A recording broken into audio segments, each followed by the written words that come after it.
Afternoon, everyone.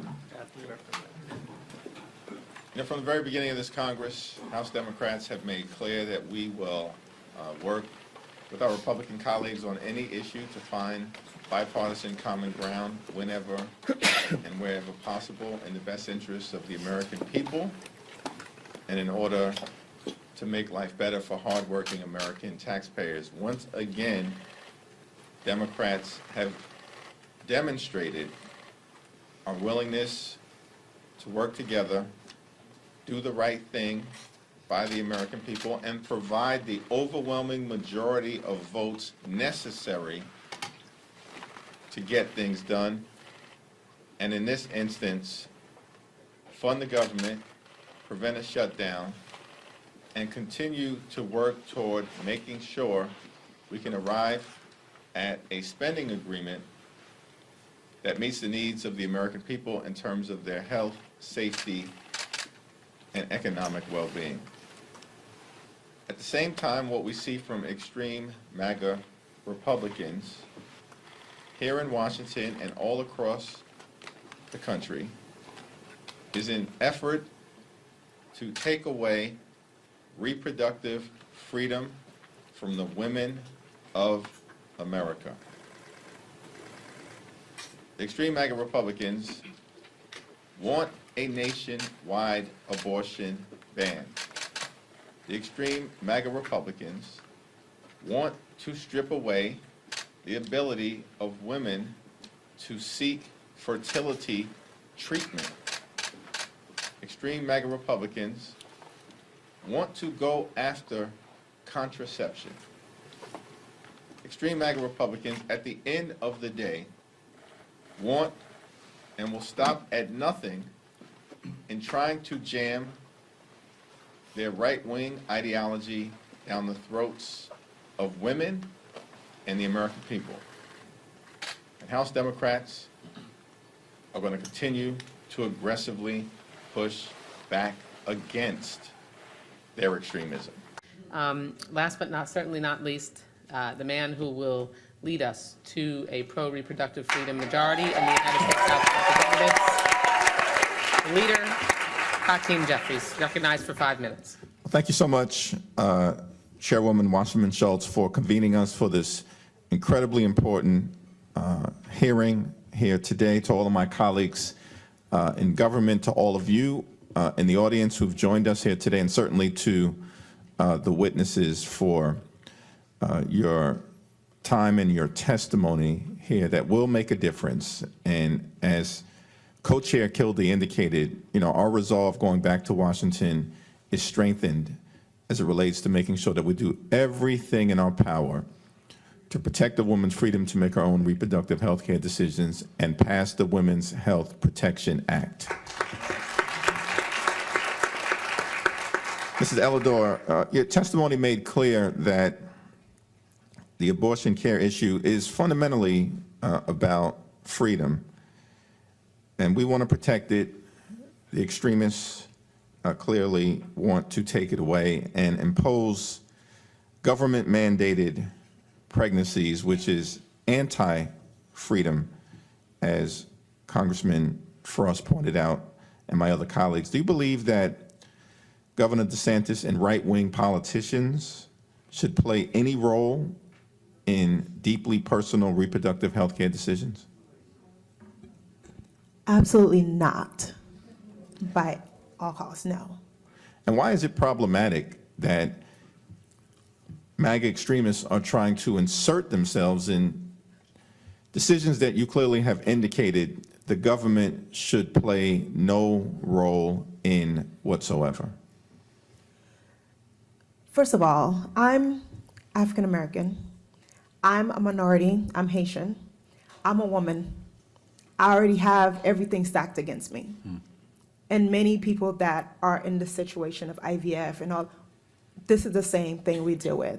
Just like you said, we are running out of doctors that actually deeply care, yet alone fighting now government officials that actually deeply care. So we need all the help that we can get.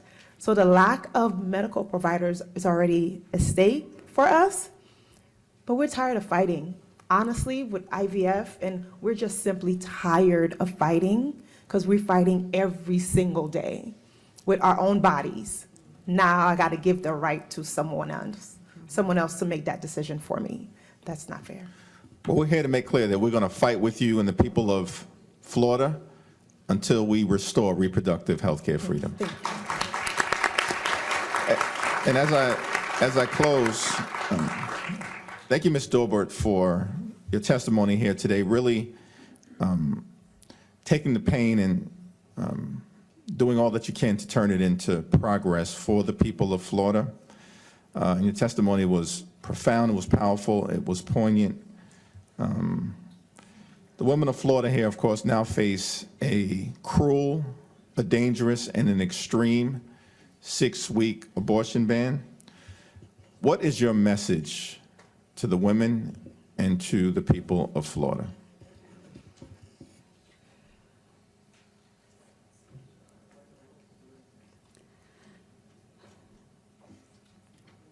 I don't know.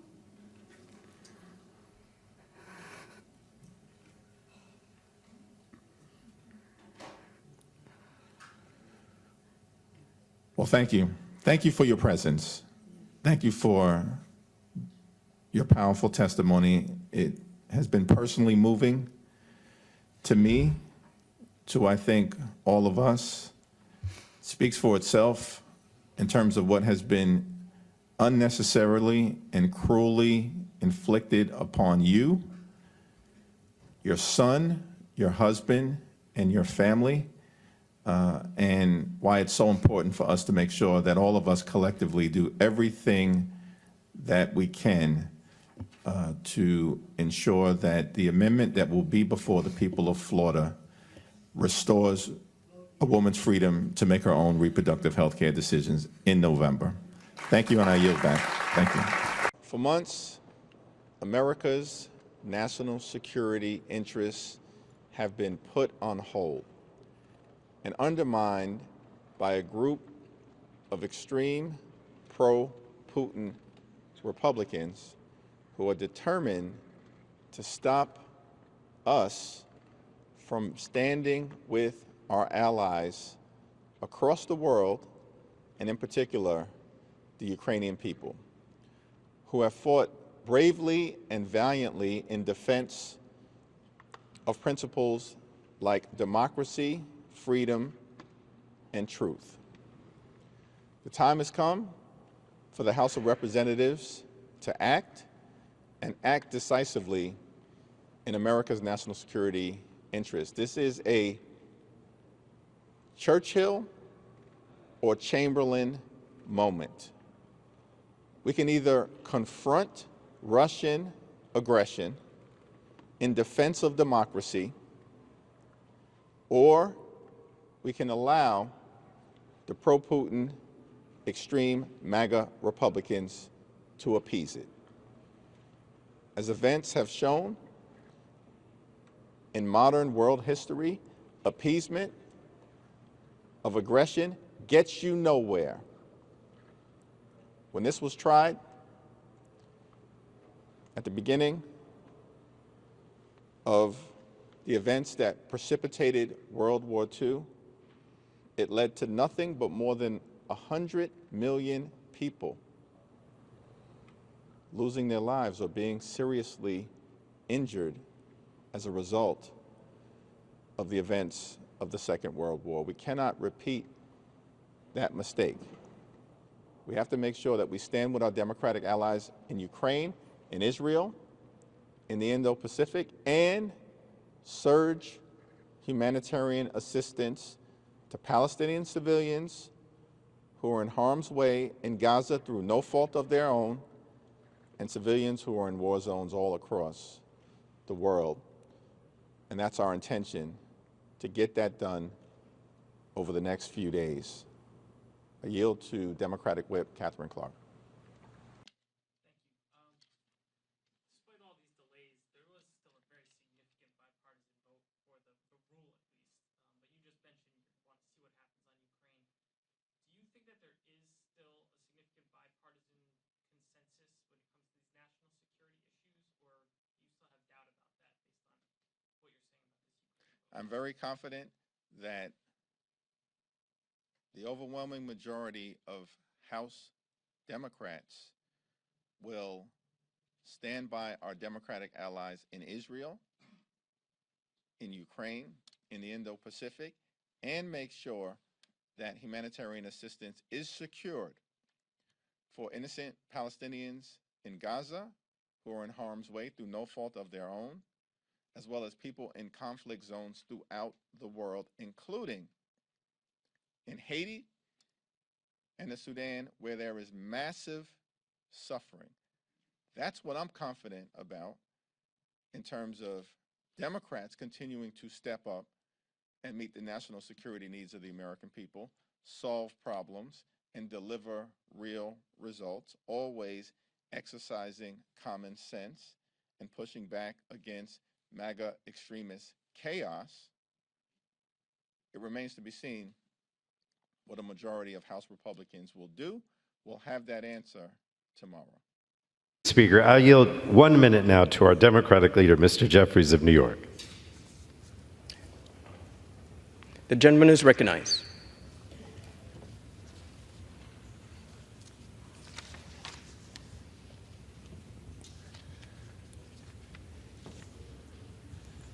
Thank you, Mr. Speaker. Thank you to the distinguished gentleman from the great state of New Jersey for yielding and for his tremendous leadership. The House of Representatives, of course, is the institution the framers designed to be the closest to the American people, the first institution mentioned in the United States Constitution, the People's House, the place where President Abraham Lincoln declared that America is the last best hope of Earth, the place where FDR made clear the importance of defending democracy against the tyranny of Nazi fascism. It's the place where President Lyndon Baines Johnson talked about the importance of the Voting Rights Act and made clear to America that we shall overcome. The House of Representatives is a special place. And so earlier today, I was told you need to get to the House floor to deal with the signature piece of legislation from the extreme MAGA Republicans in this 118th Congress. And so I wondered to myself, is it going to be about inflation, lower costs, housing affordability, public safety, dealing with the challenges at the border, Social Security, Medicare? What is it going to be about? And it turns out the signature piece of legislation for the extreme MAGA Republicans this week, this month, this year is Hands Off Our Home Appliances Act. This is what we are dealing with on this magical House floor with all of the challenges that the American people are confronting. Liberty for laundry, defending the dignity of dishwashers, fighting for freedom of refrigerators. This is what we're doing? Can't make it up. You can't make it up. As House Democrats, we are going to defend democracy. Extreme MAGA Republicans working on defending the dignity of dishwashers. As House Democrats, we are going to protect and strengthen Social Security. Extreme MAGA Republicans apparently interested in protecting gas stoves against phony accusations of oppression.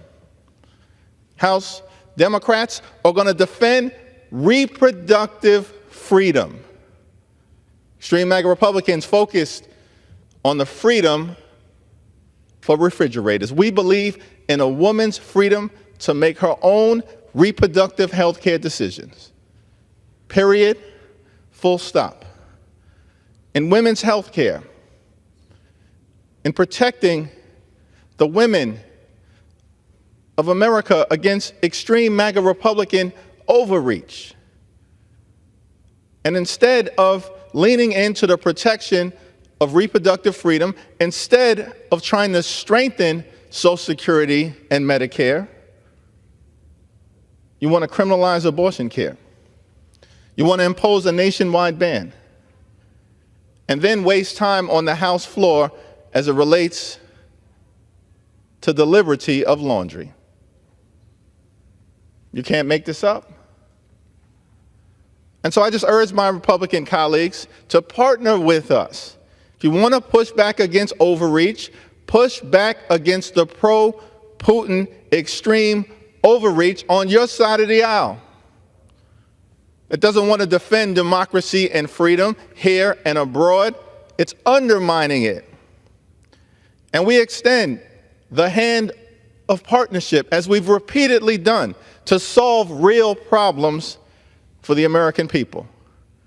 But those problems have nothing to do with the dignity of dishwashers, the freedom of refrigerators, or the liberty of laundry. Let's get back to doing the real business of the American people. Vote no against this legislation. Morning, everyone. From the very beginning of this Congress, House Democrats have made clear that we will find bipartisan common ground with our Republican colleagues on any issue, whenever and wherever possible, in order to solve problems for hardworking American taxpayers and deliver real results. That's exactly what we have done, repeatedly, in order to make a difference in the lives of the American people. For the balance of this Congress, over the next few months, extreme MAGA Republicans have a choice. We can either engage in a bipartisan partnership in order to get things done for everyday Americans, or the extreme MAGA Republicans can engage in political stunts and gamesmanship. Unfortunately, in connection with the appropriations process that has just begun, the extreme MAGA Republican majority has unnecessarily decided to engage in political stunts and gamesmanship. By marking up appropriations bills that have zero chance of becoming law, because they will dramatically impose cuts on the American people that will hurt their health, their safety, and their economic well-being. And extreme MAGA Republicans, in connection with the sham appropriations process that they have decided to initiate, are trying to jam right-wing policy changes down the throats of the American people, including stripping away reproductive freedom from military women, attacking the LGBTQ plus community, trying to eliminate programs that promote diversity, equity, and inclusion, and engaging in other unnecessary and extreme efforts that are all dead on arrival. What are we doing it for? We agreed in May of last year to a top line spending number of $1681. That's the number that was connected to the Bipartisan Fiscal Responsibility Act and our effort to avoid a catastrophic default on our nation's debt that would have crashed the economy. An agreement is an agreement is an agreement. The only thing, at the end of the day, that any of us have in this Congress is our word. It was an agreement. Top line spending number is 1681.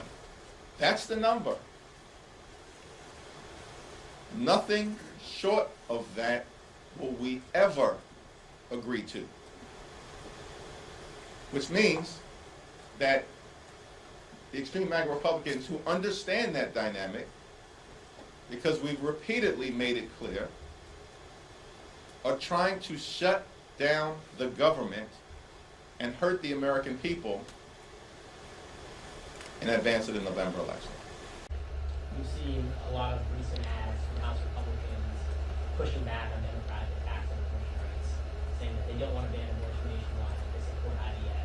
I'm curious your response to Republicans trying to distance themselves from some of their more politically toxic beliefs. Extreme MAGA Republicans are on the run because they know they have gone too far. But they are lying to the American people when it comes to reproductive freedom. And the American people understand it. Kamala Harris, Senate Democrats, House Democrats, support a woman's freedom to make her own reproductive health care decisions. We support family planning. We support access to birth control. And we support IVF. Donald Trump and House Republicans detonated Roe v. Wade and created a circumstance in America, as articulately and powerfully outlined by Vice President Kamala Harris on numerous occasions, where reproductive freedom has been ripped away from tens of millions of women in America, and they want it to continue. Trump's Project 2025 is in part about surveillance of the pregnancies and miscarriages of women in the United States of America. If you want to surveil women in this country and their pregnancies and their miscarriages and their health conditions related to reproductive events in their life, why do you want to do it? It's because at the end of the day, Republicans want to criminalize abortion care, impose a nationwide abortion ban, enact government-mandated pregnancies, and outlaw access to things like birth control and in vitro fertilization. Donald Trump doesn't even know what IVF stands for, and we saw that the other day. He doesn't even know what IVF stands for. And we're supposed to believe that they're champions in this area? It's laughable. Good afternoon, everyone. From the very beginning of this Congress, House Democrats have repeatedly made clear that we will find bipartisan common ground with our Republican colleagues on any issue, whenever and wherever possible, in order to make a difference in the lives of the American people. And throughout this Congress, House Democrats have governed from the minority as if we were in the majority, in order to deliver real results for everyday Americans and to solve problems for hardworking American taxpayers. Our commitment remains the same. But we need traditional Republicans to break with MAGA extremists and partner with us so we can keep the government open and meet the needs of the American people. What's the challenge? Donald Trump has ordered extreme MAGA Republicans in the House to shut the government down unless they can jam parts of Trump's Project 2025 agenda down the throats of the American people. That's a non-starter. We will not let the American people be extorted by extreme MAGA Republicans who are trying to turn back the clock, undermine freedom, and suppress the vote because they don't believe they can make a compelling case to the American people on November 5th. Questions? So have you talked directly with Johnson about what this next play might anticipated that we're waiting for the Senate here? I mean, is there any negotiation at all in terms of saying, okay, I can deliver this many numbers on this great CR, nothing like that? The House has a responsibility to keep the government open and meet the needs of the American people. Pursuant to the United States Constitution, all appropriations bills have to initiate in the House of Representatives. The extreme MAGA Republicans are determined to shut the government down and hurt everyday Americans because they are on an ideological crusade. This is not anti-woke week. It's Project 2025 week. In fact, every week is Project 2025 week because that is the extreme MAGA Republican agenda. And we're determined to stand up for the American people. I have not spoken to Speaker Johnson today or subsequent to the collapse of the House Republican shutdown bill, but time is short. Our staffs are in communication with each other, and what occurs over the next few days will be determinative as to whether we can find the common ground necessary to fund the government, avoid a shutdown, and meet the needs of the American people. This should not be complicated. In May of last year, more than 300 members of the House of Representatives, including a majority of House Republicans, supported the Bipartisan Fiscal Responsibility Act, which set top-line spending numbers for fiscal year 2025. And we all agreed that partisan policy writers would be left out of any appropriations bills. House Republicans are violating their own agreement. Why? Because they want to jam Trump's Project 2025 agenda down the throats of the American people, and in the alternative, shut down the government. That's reckless and irresponsible. We will continue to stand up for the American people. Would that include money for the Secret Service? Just to follow up on Chad's question, you said you haven't spoken to Speaker Johnson since the bill on his proposal failed last night.